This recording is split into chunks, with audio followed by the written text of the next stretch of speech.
Good morning বন্ধুরা, এখন 9টা বাজে।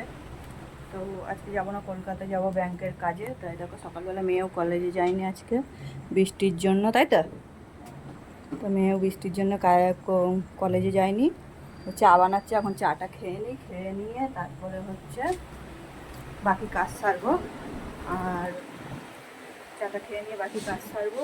আর দেখি যদি একটু রোদ দেয়, মুখ একটু তুলেছে ভগবান, জামা কাপড়গুলো একটু শুকাতে পারবো। ঘর দুয়ারে যা অবস্থা হয়েছিল, মানে ধারণার বাইরে। আর পাচ্ছি না, ঘরের মেঝে থেকে পর্যন্ত মনে হচ্ছে জল উঠছে, স্যাঁতস্যাঁতে হয়ে রয়েছে। মানে যত মুছছি তত জল বেরোচ্ছে ঘরের মেঝে থেকে। এইরকম একটা পরিস্থিতি হয়ে গেছে এই 4 দিনকার বৃষ্টিতে। মানে বুঝতে হচ্ছে যে কি, মানে বৃষ্টি হয় না, যখন হয় তো তখন হয়। তো বৃষ্টি আমার মোটেও ভালো লাগে না, এই জন্যই। হ্যাঁ, আবার বৃষ্টিটারও প্রয়োজন আছে, বৃষ্টি না হলে পরেও হবে না।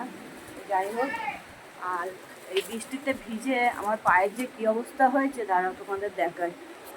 এই দেখো, ঠিক আছে? মানে কালকে দোকানদারি করেছি বৃষ্টিতে, সম্পূর্ণ ভিজে ভিজে কাদার উপরে পা রেখে, পরশু দিনও তাই। তো সেই হিসেবে আমার পায়ের এই অবস্থা। আর এই যে মেয়ে চা নিয়ে চলে এসেছে। তো চলো চা খাই এখন। আর আজকে নতুন একটা বিস্কুট এনেছি, এই বিস্কুটটা নিয়ে এসেছি। তো চলো এখন চাটা খাওয়া যাক।